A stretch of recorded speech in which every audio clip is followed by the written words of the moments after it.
Let's talk about Dragon Ball Super episode 65. And with episode 65, guys, Dragon Ball Super has officially passed GT as far as episode numbers. So there is that to talk about.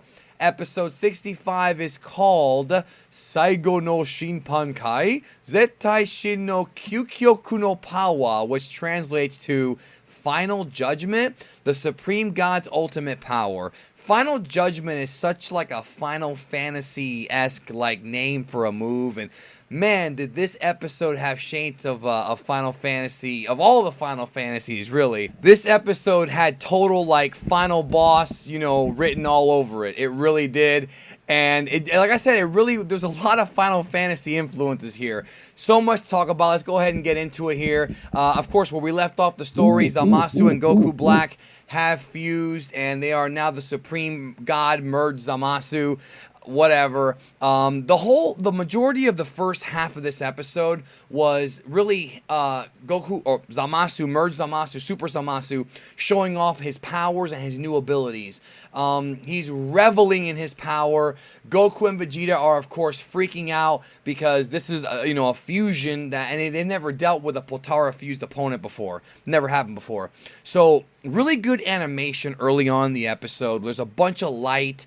You see like Zamasu basically talking trash about his power and all this. And then this big circle of light appears behind him, which reminds me of what the sorceresses from Final Fantasy VIII had behind them. Adia and them. Again, guys, this is total like, godlike, epic, grand scale RPG stuff here. I enjoyed it. So he's bragging again, and then he fires this like purple lightning, Zamasu, from the white circle behind him, which seems to be his primary attack. Fires another one, but this time Vegeta and Goku use their ki to hold it back, and they tell Trunks, Mai, and Bulma to escape. They say, get the fuck out. Then Zamasu, and this, they're holding back the ki blast. So then Zamasu fires these red spikes that all hit the ground. Boom, boom, boom, boom, boom, boom, boom, boom, boom. And the Supreme Kai and Gowasu are like legitimately scared.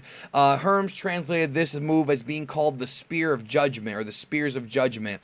There are these red spikes that hit the ground and then they explode. I can't wait to use this in Xenoverse, man. That's going to be dope. So that's going to be a great defensive move, right, whenever we have merged Zamasu. So the whole world is like scared and marveled at merged Zamasu. That's the kind of the next part of the episode we get into here. And by the way, guys, I just want to say that Sumitomo Score was on fire throughout the whole episode. If you're a fan of Sumitomo Score, you're going to get a lot of it here. So the humans then leave their location, the mortals or whatever, the resistance and the humans left over. They move to a different location. This one random guy gets killed. It was kind of screwed up and kind of like, whoa, like came out of nowhere. Dragon Ball Super is not soft here, folks. So the resistance is all scared. Zamasu is wreaking havoc on the earth, dude. And basically they're trying to tell us, kind of trying to show us how dire the situation is right now. Like, it's a really dire situation. They are in trouble. The whole episode was kind of telling us just how strong this guy is.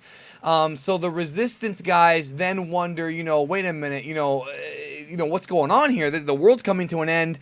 Some people actually think that Zamasu's a good guy, but the two kids, Haru and Maki, are like, no, are you dumb? Like, he's blowing up the earth. How is he a good guy? Then again, good guys blow things up in this series. And of course, then the whole thing is, another thing they told us in the episode was they kept reaffirming over and over again that Zamasu is immortal. Now, I know that one of the theories that I came up with, or not came up with, that I saw and I talked about, was that when they were going to fuse together, that they were going to it would be a way for them to write a loophole where Zamasu would lose his immortality. That's not the case. They hammered it home many, many times. They did it last week, but really more so this week, that Zamasu is indeed an immortal being. And that's a problem, because no matter how strong you are, he can't be killed. So that's pretty much what happened. So Bulma pulls out the garage thing. Mai gives Trunks some senzu beans. They have like a touching little moment. Zamasu then, of course, continues to talk about how he's the king of the universe, the ultimate power in the universe, which I thought was the Death Star, but I guess not. So then the fight keeps going. Vegeta starts throwing some big ki blasts. They had this really great sequence where tremendous animation, tremendous performances from the voice actors. He lunges in there. I can't wait to hear Chris Sabat do this in the Dragon Ball Super English dub, which is now coming officially very, very soon. We don't know exactly when yet, but it is coming. They announced it officially. Vegeta shoots some big ki blasts, dodging Zamasu. Again, great stuff. Zamasu, of course, suffers no damage. Classic Dragon Ball trope when you have like a good guy shooting a bunch of ki blasts at a bad guy and they have like a lot of smoke. Then when the smoke clears, he's okay. Like, how many times have we seen that in Dragon Ball Z? Like 1,000, right? So, purple smoke comes up from behind. This is weird. So this purple smoke comes up from behind Zamasu, which forms into this giant bird, angel, demon thing.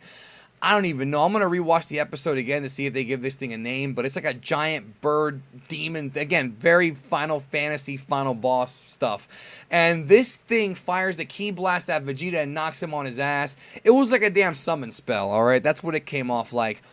Goku takes the shot and gets knocked out of his blue form. Zamasu's bragging again. It's literally a final boss where they can't win. We see the entire earth like shaking, and we have some really awesome Easter eggs here I want to talk about.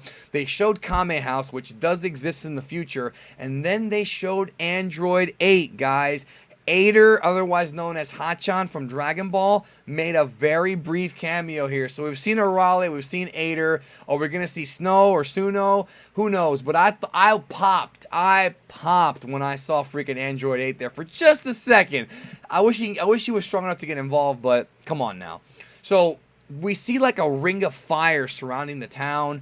They're doing this. They're really playing up the whole end times, really Wrath of God, biblical stuff, you know, hell, fire, and brimstone, like Book of Revelation stuff. Really good stuff. We haven't really had a villain like this before. Majin Buu was destructive, but we never saw this kind of religious iconography in the series quite like this. And it works. For a villain, it works.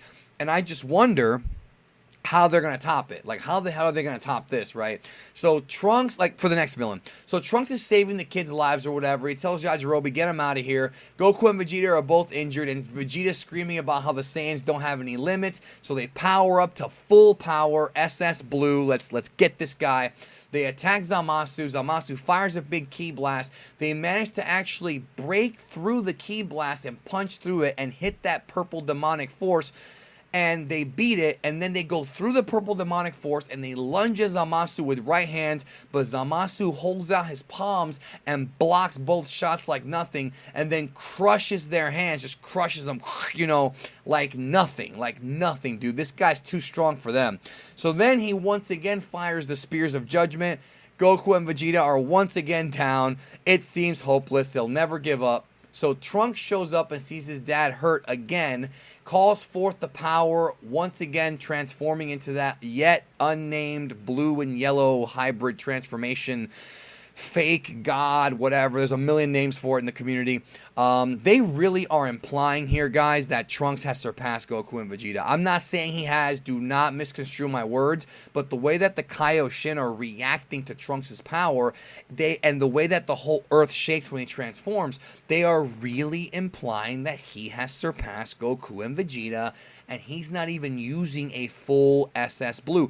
What if this guy's using a form that's stronger than SS Blue? Let me know your thoughts down below. Let me know what you think. And of course, guys, try not to spread any misinformation. We still don't know what this form is, but I want to know what you think it is. I'd like to know what your theories are.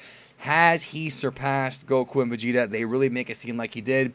Watch the episode if you haven't. So Trunks pulls out his sword and he attacks. It was awesome the way they shot this, just great. This was incredible animation for this little scene right here. Shoots out the sword. He attacks Zamasu.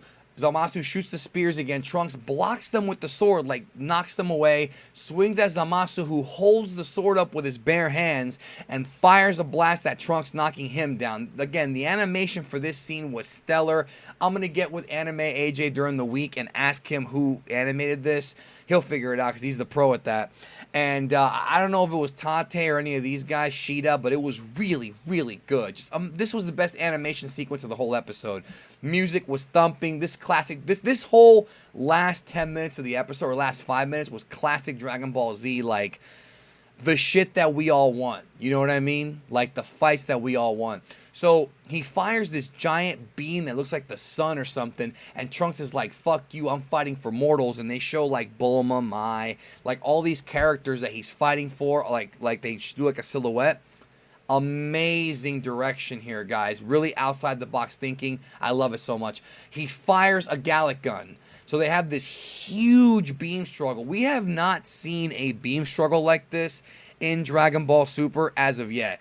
Goku and Beerus in the animated TV version didn't do it. Goku and Freeza didn't. I don't even think the Hit and Goku one is anywhere like this one. This is like the Cell Saga one with Gohan and Cell. Very similar. You're going to see a lot of similarities here. Tons of throwback. Trunks is trying to hold on. Vegeta gets up and he's like, I'm going to help you, and fires a Gallic Ho together. That's right, folks. We are seeing a father-son Gallic gun with Trunks and Vegeta. There's no way Vegeta fans cannot love this one, dude. The father-son Gallic Ho has premiered in Dragon Ball Super episode 65. And the way they animated it and the way that they had it set up, it was just like, it would look so much like the movie 10, the Broly Second Coming movie, when you have Gohan, Goten, and Goku firing the Ki Blast at Broly at the end of the movie, the Kamehameha. Very, very similar here. So Zamasu's freaking out because the power of Trunks and Vegeta was able to push him back. So again, does this further tell us that Trunks has surpassed them? There's a lot of clues here, guys. Zamasu's pissed. He's not injured, but he's pissed because even though he's not hurt, he's not dead, the fact that they were able to knock away that Ki Blast is hurting his ego and his pride. Remember, this guy has a huge ego. So he fires the purple blast again. He fires a purple blast. Vegeta gets in front of Trunks and eats the blast right to the chest. Knocked out. While all this is going on, Goku has managed to get behind Zamasu. Again, another throwback to the Cell Saga. We didn't actually see him use the Warp Kamehameha, but it's implied that he warped back there, or at least got back there fast enough before Zamasu could see it. And he fires a giant Kamehameha, and we have another beam struggle. Again, felt like Dragon Ball Z. Zamasu then's like, fuck you, mortal, and they both unleash everything, and that's where the episode ends. That's where it ends. Next week, I'm going to do a full breakdown on the channel tomorrow. Next week, as I prognosticated this, I did get this one right. VEGITO is coming. Did a video, 5 clues as to VEGITO's coming to Super. VEGITO is coming to Dragon Ball Super. Next week, VEGITO versus Merge Zamasu. It's happening next week. Guys, don't forget, you can watch Dragon Ball Super on Crunchyroll, subtitled in high definition. Check it out on Crunchyroll.com. And let me know your thoughts down below about this episode. What did you think? I'm excited for next week. I'll do a more thorough breakdown then. Also, earlier today, I did a collaboration with Team 4-Star on this channel. The Goku Frieza presidential debate with custom animation from Opunu. Definitely check that out in the description. Remember to check out Dragon Ball Super on Crunchyroll. Thank you as always for watching the review. I will talk to you guys later. I'm excited, bro. That next episode preview has me lit. I can't even contain myself, dude. I'll talk to y'all later.